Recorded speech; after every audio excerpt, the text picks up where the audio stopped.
आदि में परमेश्वर ने आकाश और पृथ्वी की सृष्टि की। अब पृथ्वी निराकार और खाली थी। गहरे की सतह पर अंधेरा छा गया था और परमेश्वर का आत्मा जल के ऊपर मंडरा रहा था। और परमेश्वर ने कहा, प्रकाश हो, और उजाला था। परमेश्वर ने देखा कि ज्योति अच्छी है, और उसने उजियाले को अंधकार से अलग कर दिया। परमेश्वर ने उजियाले को दिन कहा और अंधियारे को रात कहा। और शाम हुई और सुबह हुई, पहला दिन। तब परमेश्वर ने कहा, जल के बीच में एक तिजोरी हो कि जल जल से अलग हो। इसलिए परमेश्वर ने तिजोरी बनाई और तिजोरी के नीचे के पानी को उसके ऊपर के पानी से अलग कर दिया। और ऐसा ही था। भगवान ने तिजोरी को आकाश कहा, और शाम हो गई और सुबह हुई, दूसरे दिन। फिर परमेश्वर ने कहा, आकाश के नीचे का जल एक स्थान में इकट्ठा हो जाए और सूखी भूमि दिखाई दे। और ऐसा ही था। परमेश्वर ने सूखी भूमि को भूमि कहा और एकत्रित जल को उसने समुद्र कहा। परमेश्वर ने देखा कि अच्छा है। तब परमेश्वर ने कहा, भूमि वनस्पति उत्पन्न करे, भूमि पर बीजधारी पौधे और पेड़, जो अपने विभिन्न प्रकारों के अनुसार बीज के साथ फल देते हैं। और ऐसा ही था।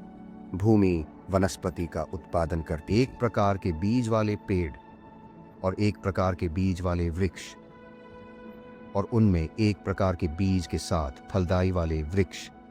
परमेश्वर ने देखा कि अच्छा है। और शाम हुई और सुबह हुई, तीसरा दिन। दिन को रात से अलग करने के लिए आकाश की तिजोरी में रोशनी हो, और उन्हें पवित्र समयों और दिनों और वर्षों को चिन्हित करने के लिए संकेत के रूप में काम करने दें। और उन्हें पृथ्वी पर प्रकाश देने के लिए आकाश की तिजोरी में रोशनी हो। और ऐसा ही था। परमेश्वर ने दो बड़ी ज्योतियां बनाईं, बड़ी ज्योति दिन पर शासन करने के लिए और छोटी ज्योति रात पर शासन करने के लिए। उन्होंने तारे भी। परमेश्वर ने उनको आकाश की तिजोरी में इसलिए रखा कि वे पृथ्वी पर प्रकाश दें, दिन और रात पर प्रभुता करें, और उजियाले को अंधकार से अलग करें। परमेश्वर ने देखा कि अच्छा है। और शाम हुई और सुबह हुई, चौथा दिन।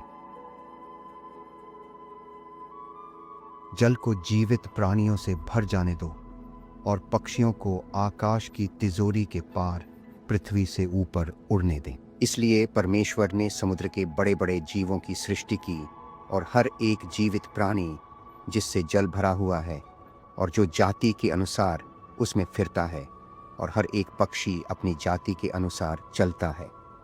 परमेश्वर ने देखा कि अच्छा। परमेश्वर ने उन्हें आशीष देकर कहा, फूलो फलो और गिनती में बढ़ो, और समुद्र में जल भर दो, और पक्षी पृथ्वी पर बढ़ते जाएं। और शाम हुई और सुबह हुई, यह पांचवां दिन था। फिर परमेश्वर ने कहा, पृथ्वी से जाति के प्राणी उत्पन्न हों, और पशु, और पृथ्वी पर रेंगने वाले जंतु और जंगली जंतु, हर एक जाति के अनुसार उत्पन्न हों। और ऐसा ही था।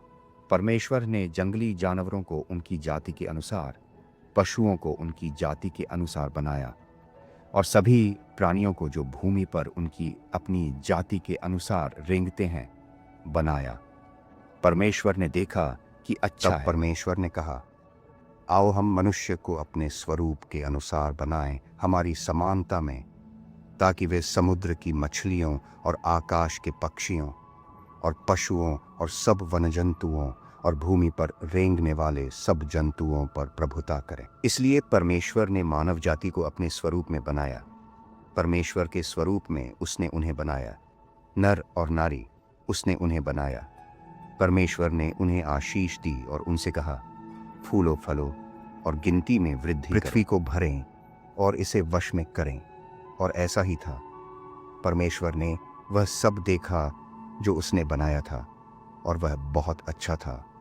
और शाम हुई और सुबह हुई। यह छठा दिन था। इस प्रकार आकाश और पृथ्वी अपने सभी विशाल सरणी में पूरे हो गए। 7वें दिन तक परमेश्वर ने उस कार्य को पूरा कर लिया था जिसे वह करता रहा। इसलिए 7वें दिन उसने अपने सभी काम से विश्राम किया। तब परमेश्वर ने 7वें दिन को आशीष देकर पवित्र ठहराया, क्योंकि उसने सृष्टि के सब कामों से जो उसने किया था विश्राम किया।